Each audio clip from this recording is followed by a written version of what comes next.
Are you ready to launch your career to new heights?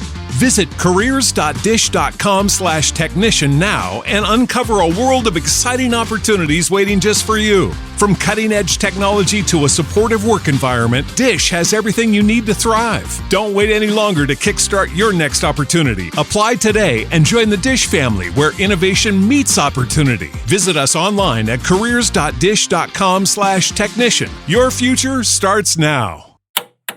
With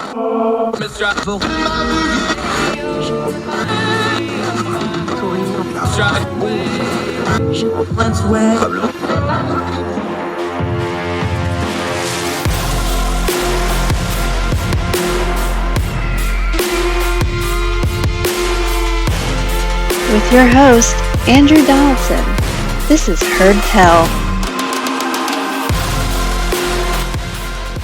So I'm not sure if you heard tell about this one or not, but you should have. French President Emmanuel Macron had to switch phones this week. You're wondering what that has to do with anything. Well, number one, if he had to switch phones because of using the word hack, that would be really bad. What we have overseas is a burgeoning story called the Pegasus scandal. Very complicated. I don't fully understand it. So we're going to turn to our friend John McCumber to try to walk us through this. But the bare bones of it is this. Watchdog groups and some journalists in France allegedly have a list of 50,000 names of world leaders, journalists, people of note. And there is an Israeli security firm called NSO that has software that they have marketed to countries. They say that this software was designed to hunt things online like terrorists, drug traffickers, bad folks, all these sorts of things.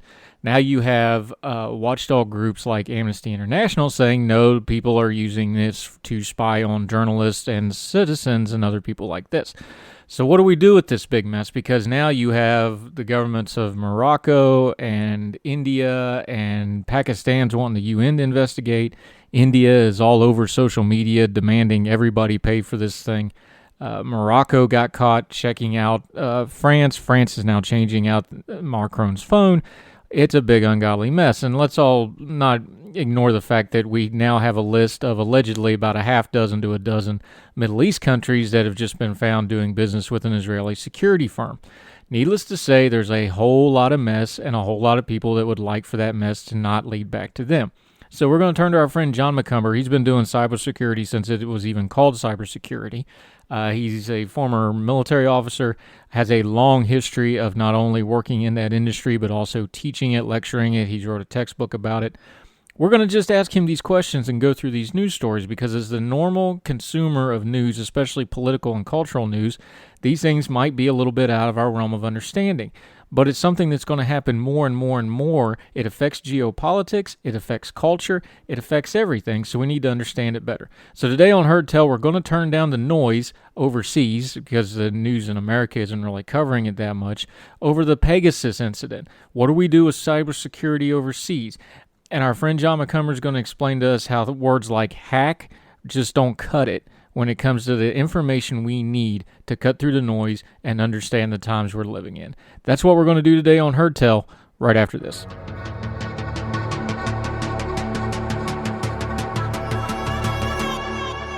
Once again, turn to our friend John McCumber. He's been a cybersecurity expert since before they even called it that.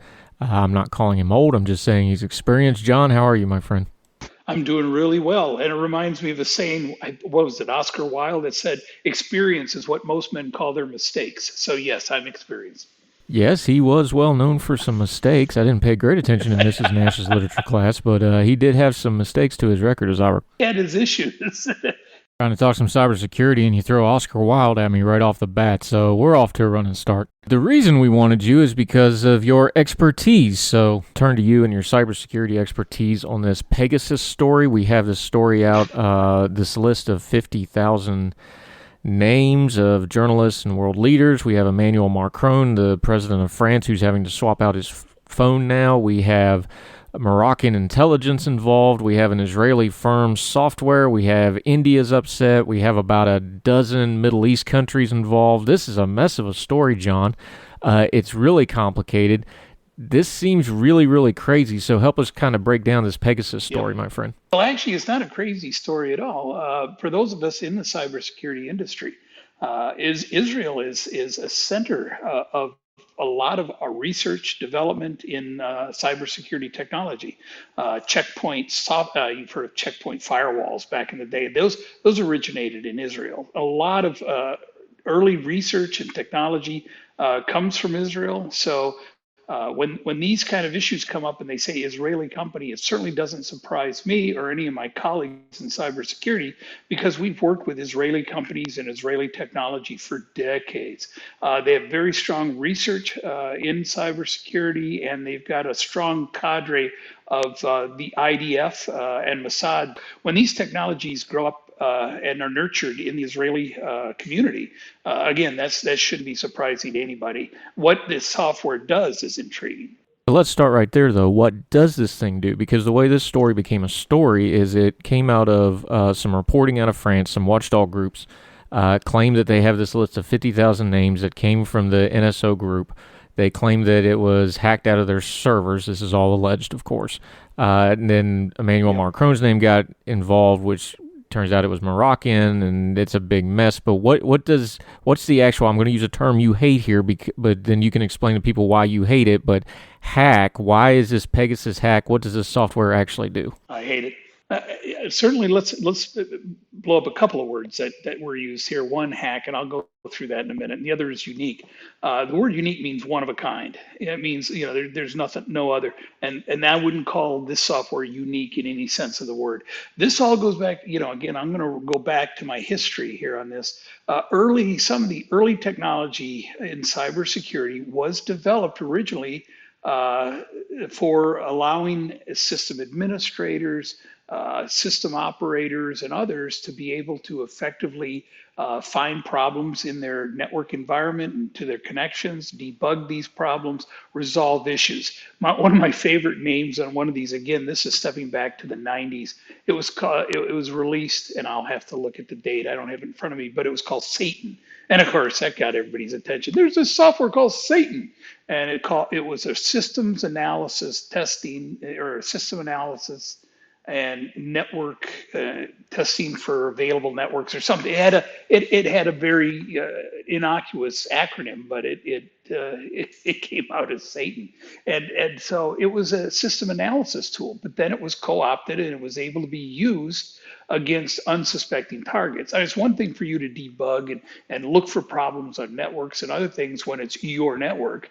But guess what? That same software, the same capabilities, let's just use that term, those same capabilities that allow you to do this on your network might be able to allow you to do it on somebody else's network. So again, the evolution of a lot of surveillance and others has come through cybersecurity, what has been called cybersecurity research. And a lot of these began life as simple tools used by system administrators and others.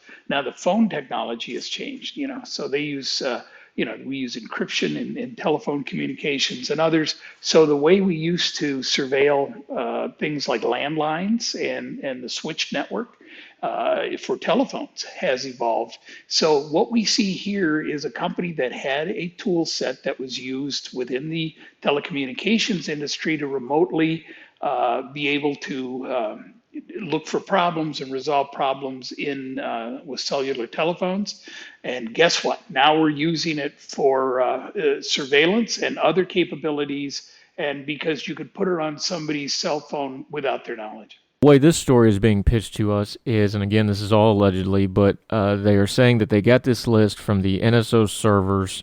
I'm going to use that word you don't like, hacked. I know you get upset. They said they got them off of these servers in Cyprus. This is what is being reported from NSO Group. Now, the spokesman for NSO Group, and I'm going to quote the BBC News article on this at bbc.com, said, quote, "Firstly, we don't have servers in Cyprus, and secondly, we don't have any data of our customers in our possession, and more than that, the customers are not related to each other as each customer is separate, so there should not be a list like this at all anywhere. It's an insane number," the spokesman continues. "Our customer have an average of 100 targets a year. Since the beginning of the company, we didn't have 50,000 targets total." So that's what NSO Group's saying. We have France and Morocco and other countries saying they're going to investigate this. Saudi Arabia is involved. The Indian government is all upset and all over social media demanding heads on this. This sounds like someone or a bunch of someones or maybe everyone, John, is playing a whole lot of CYA here. So to your learned ear, my friend, after doing this for a long time, where does it land with you? Where do you think we should start in trying to parse out this big hot mess of a story? Well, usually, yet again, falling back on an old canard, we can say when there's smoke, there's fire.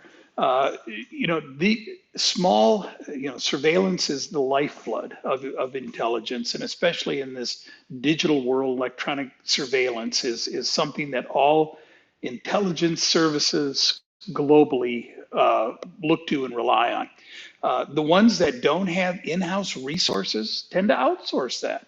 So what you're seeing is when you see these issues come up and they list these countries, look at the names of these countries we're talking about here. Notice what's not listed as customers for NSO.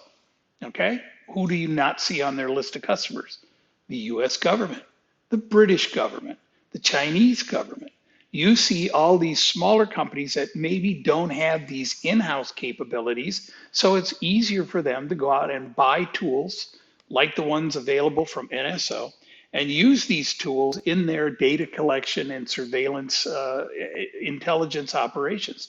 So what you're seeing here is, again, what sounds like to my, in term you use learned ear, is that there is undoubtedly a list of people that have been surveilled with these technologies, these capabilities. Is it all NSOs? Is it somebody else who likely they were being surveilled by countries that don't have a strong capability in developing and using their own tool sets?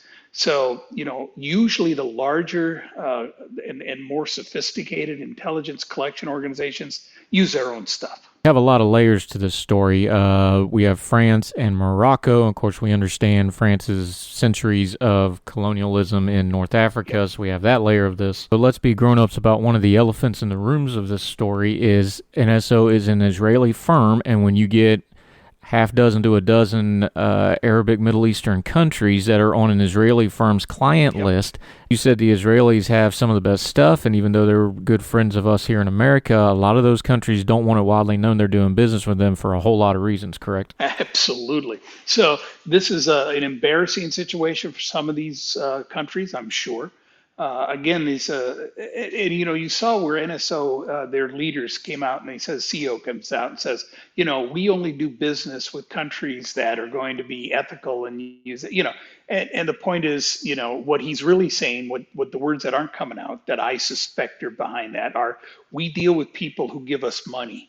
And so, a lot looking to have a company be the arbiter of what is ethical or what's the appropriate use. They're looking for, and again, they'll throw out the thing, we use this technology to look for, creepy pedophiles, terrorists, and murderers. We don't do this, obviously, to look at, for example, President Macron's, his communications or surveil, other international leaders and other organizations. Of course they do.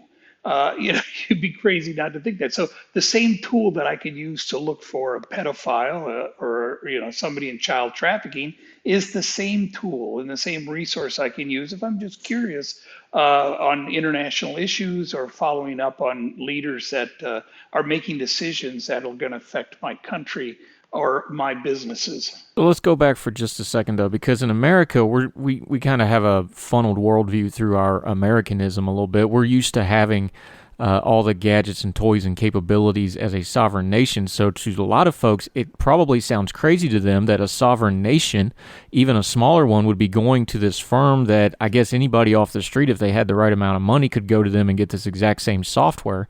But the world you come from, the cybersecurity world, the intelligence world, the military world, like you were saying earlier, this is not unheard of for these smaller countries to outsource to these companies, and that's kind of where some of this problem starts in the beginning because they're trying to maybe punch above their weight a little bit. Exactly. And not only that, other countries don't have our sensibilities or our national infrastructure in what they, in picking winners and losers and other things. Even countries in Europe are more closely tied to their industries, their government and their industries are treated, if they're not nationalized, they're treated like a national asset. And so what we're seeing here, of course, is this interplay that we have a line we draw in the United States. It's not that we don't cross it, not that there aren't all kinds of sketchy issues and areas where we really should look, but we do have a separation between government and industry. That separation doesn't exist in places like China.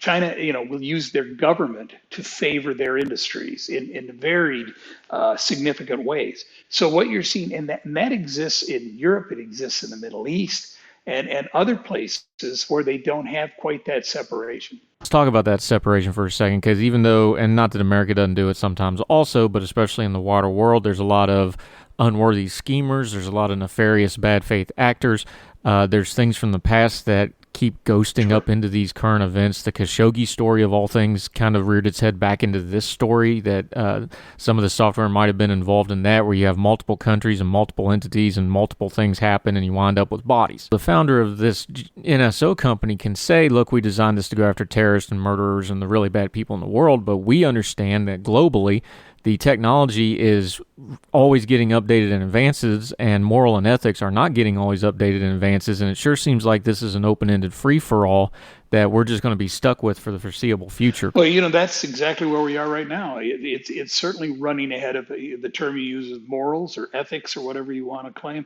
We're seeing some significant and dramatic impacts in cyberspace, in technology, and that just highlight the issues that arise when a political organization or a national entity, that exercises nation state power, works closely with their industries to favor their industries and to get an edge on other countries and other technologies and other industries.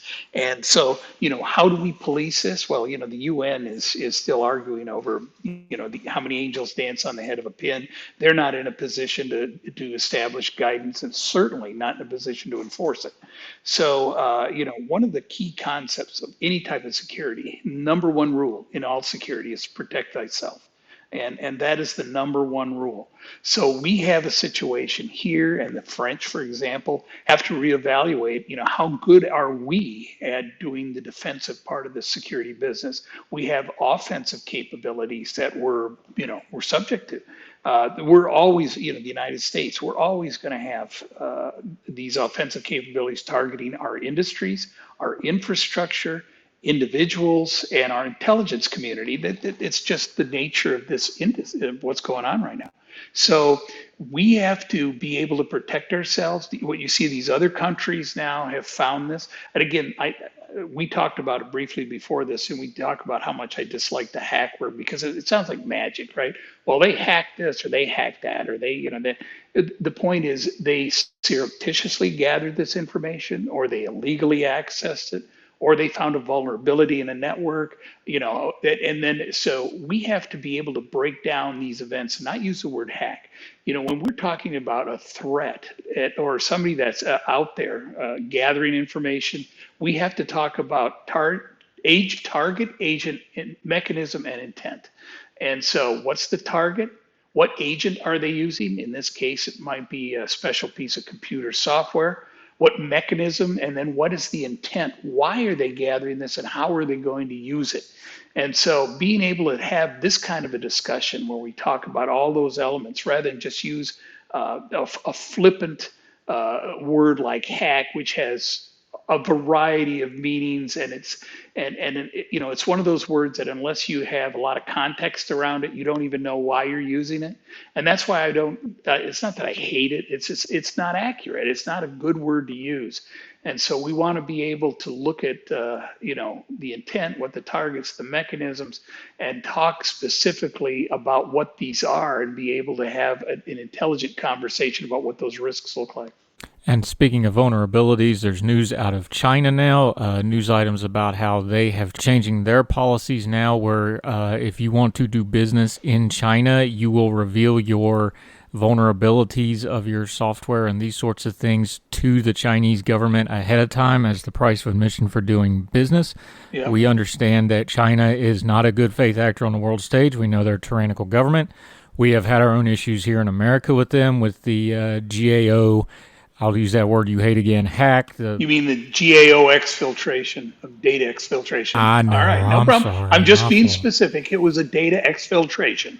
It wasn't a hack. That too. I just remember getting the email and the letter saying that they got my information on it because I was on active duty at the time. They got a lot of stuff on me. To the point, China now, this is going to be their policy. They're going to have these vulnerabilities. We talked about how cybersecurity, back in the beginning, you said it actually started out not being nefarious. It was trying to figure out ways to get into this information. What do you make of this going forward, that this is now China's policy? Well, we've been looking to do that here in the United States for about 2 decades. We have set up these what we call ISACs, information sharing and analysis centers, and we have them for retail, we have them for industrial community and others, where we thought it was going to be a great idea where everybody was just going to send over this information to the government, going like, hey, look, we found these vulnerabilities in our software. We've had this incident take place in our industry. Here's what happened, and we're going to turn all that over to the government. The problem that we've had in doing that is people say, well, there's a lot of technical problems with information sharing. My answer has always been there is absolutely no technical problems. You can set up a website, everybody dumps their information in. The thing is, there's a trust issue here, and there's people, are in a position, companies, they're not going to trust just turning this over to a government.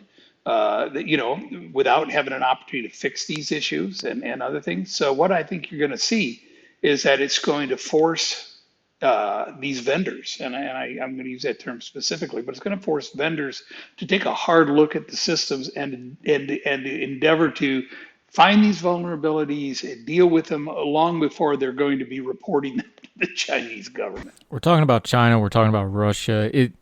People use the term, is Cold War a good analogy for this? Because we understand the Soviet Union, we defeated them in the Cold War and won the Cold War by economic means, by cultural means, with a big old healthy assist from good old-fashioned Soviet incompetence and the style of government they were trying to run.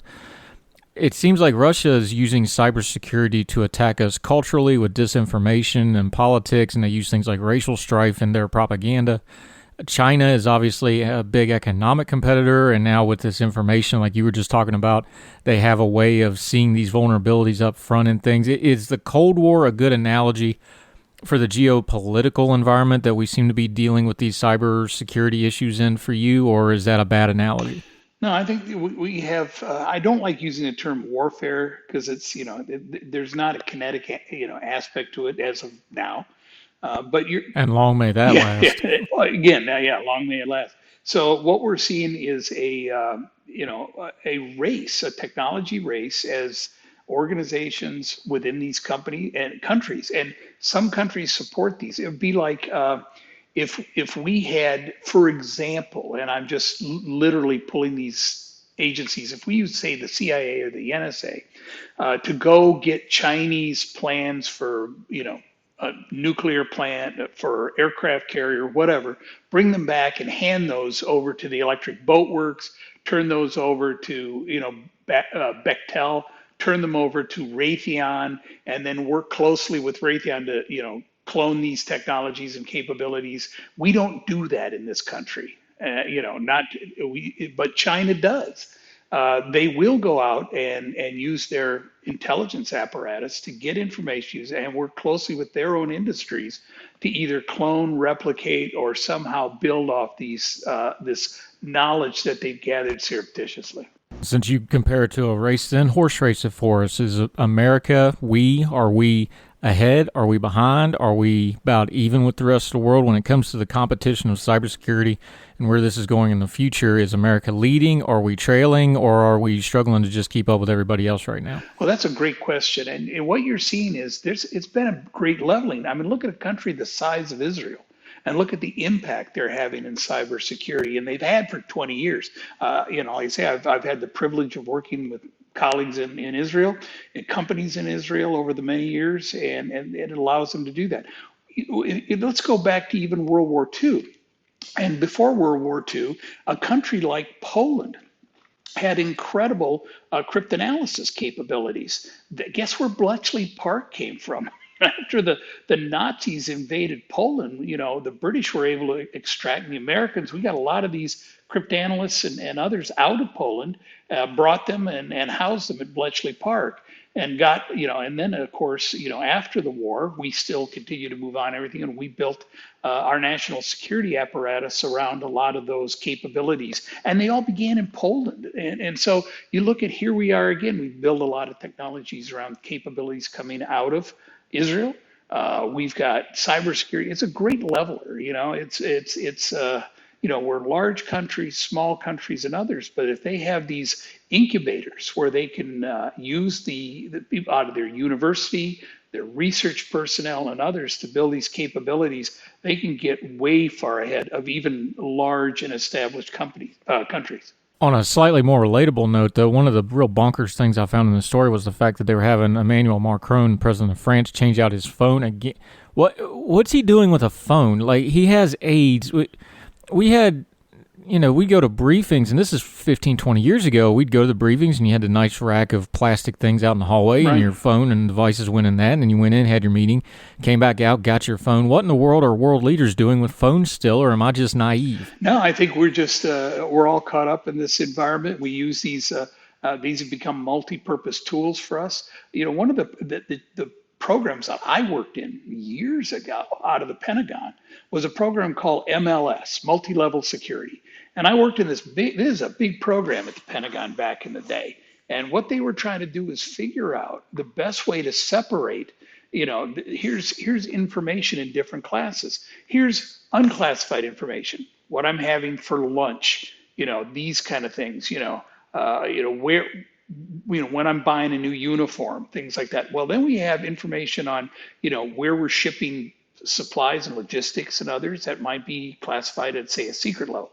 And then you have operational things that are at the top secret level. And then you have things, what we call sources and methods, that are at the SCI, especially compartment and information level. So you have these levels that we have, again, very crude system where we use secret, top secret, SCI, confidential, unofficial.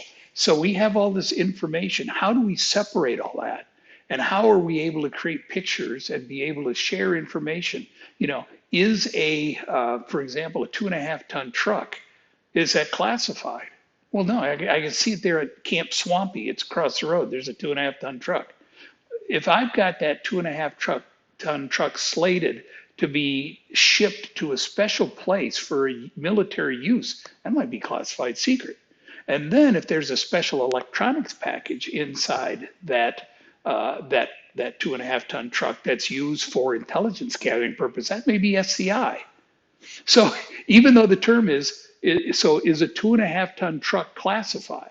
So answering these questions, these are huge policy problems, and we haven't, to this day, still haven't figured out how best to separate and be able to manage information in a way that handles even the most crude labeling of these labels that we use. And we use it to evaluate how critical this information is. Again, it's a very crude measure that we use. And then at the SCI level, if you're familiar with how that works in government, in the military and the government, they have a variety of these code words to separate even further on a need-to-know basis. Being able to help people take actionable information without disclosing these highly sensitive sources and methods and others, we're still working with that.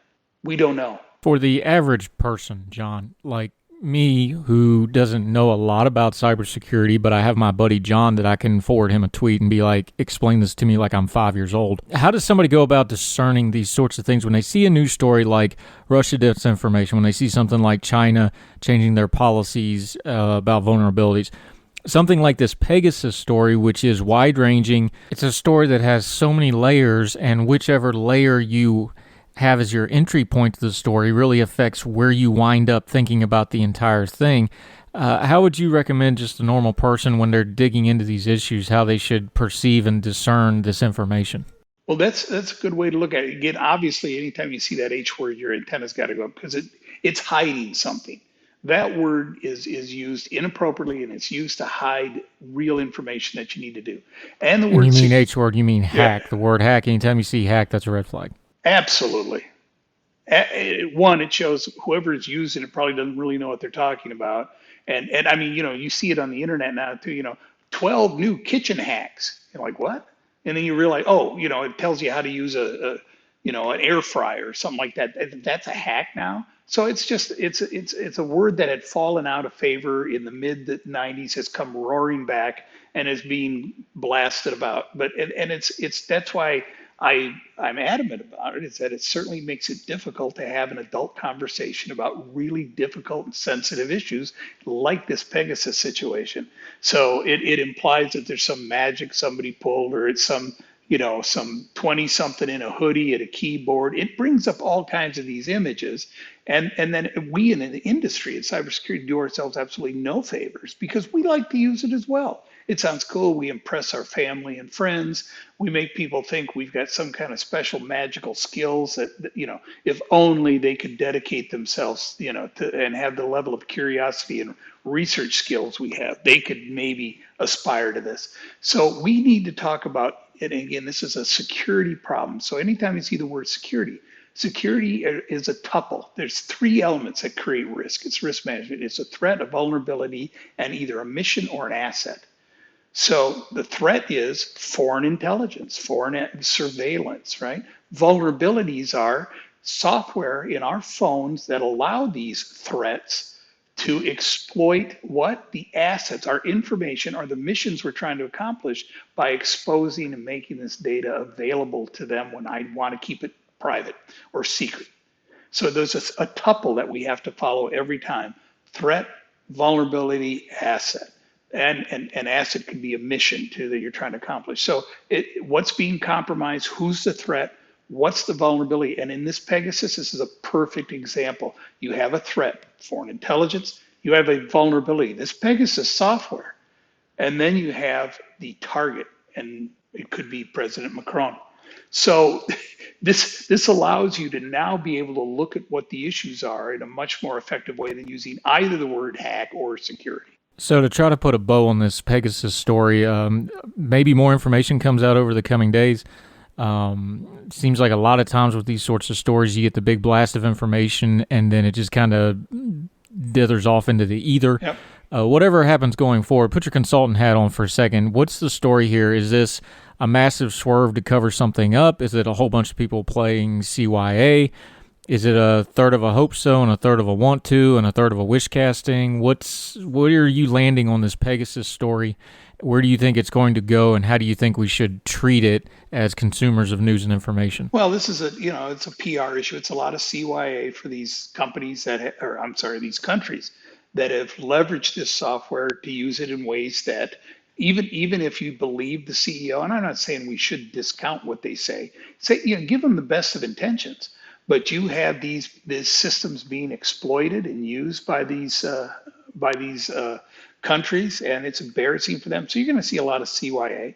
And then, of course, is what we see is the evolution of cybersecurity as vulnerabilities are disclosed. And make no mistake, this software creates and in fact is a vulnerability in the telecommunications infrastructure. So what they'll do is tools will be deployed and developed to be able to identify this software when it shows up, either block it or eliminate it. Treat it just like the old antivirus stuff. Remember back in the 90s, you get all these, there's this virus or that virus and everything else. And then, of course, you'd see the stock for McAfee and Symantec go through the roof. And then, of course, they come out with a new update for your antivirus, and then they take care of that. And 6 months later, there'd be some other virus. This is not dissimilar. The same kind of thing. There's going to be safeguards developed around this. This technology will probably be evolved and changed and put into some other kind of format or tool set. NSO may become some other company name and evolve, and the technology will evolve. So that's what you're seeing here. It's a exciting thing to talk about when these things blow up and hit the papers. But what you're seeing, this stuff goes on behind the scenes all the time. So to bring this down from the international level to more personal level, what do you see on the consumer side and the consumer level, the average person side, going forward with these issues with cybersecurity? It seems like we're maybe at a little bit of a technological plateau. People are pretty comfortable where we're at right now. Social media is maturing. The smartphones have been around for 15 years now or so. We seem to kind of be getting comfortable with technology. What do you see on the consumer side going forward as we try to deal with these cybersecurity issues, because they affect us individually too, not just these big companies and big scandals like we're seeing in the news? Well, what we see at the consumer level is you're seeing is that people, myself, your family, and others, we don't want to consciously be dealing with security issues. They always say, people are the weakest link in security and everything else. They do things in certain industries still. They phish you for, there's companies I'm aware of that sell phishing software, and they supposedly train you to identify phishes and others that would give you malicious links and others. At the end of the day, people don't want to be conscious about security. You don't want to have to sit there and scroll over the to line to see, where is this coming? Is this really an Amazon email? Do I really have a $700 charge sit out there in email? So do I click on this link? You're going to see more and more of that. The virus definitions. 20 years ago, we'd all sit around and download virus definitions. Nobody likes doing that. So they've automated that process. So you're going to see more and more security, relevant capabilities go away from the consumer. These are going to be embedded in these systems. And then, of course, we'll wait for them to find these vulnerabilities that you have in systems like the software that NSO provides and others, where you got to determine what your role is in that as well. So I really think the evolution is going to be away from the consumer in cybersecurity and being able to install it, have it built in instead of bolted on. He is John McCumber. I rely on him on all kinds of information. I love to read his writing. He's a valued colleague of mine. John, tell people where they can find your stuff and find your thoughts the way I get to, so everybody can enjoy your expertise and point of view. Well, you're very kind. I'm retired now for the most part, and I do write, I do research, and I do have the opportunity to speak on occasion. I'm at John McCumber on Twitter, but you'll see that in my Twitter feed, I'm mostly writing about architecture, koi fish, and art, some of my other interests, and you can find some of my writings over at Ordinary Times online. And on that note, he is also a foundational member of the hashtag Twitter Supper Club group. He always has gourmet-looking food. Being the gourmet world traveler that you are, that man eats good, so make sure you check that out as well. It's been a pandemic opportunity for me to hone some other skills. So between having the pandemic and having retirement, it's been a fun hobby. The only thing to make this better is if we do it in person and do it over food. So maybe we'll do a live podcast or live stream with you and me and a bunch of food one of these days soon, my friend. Always a pleasure, Andrew. Thank you, sir. Talk soon.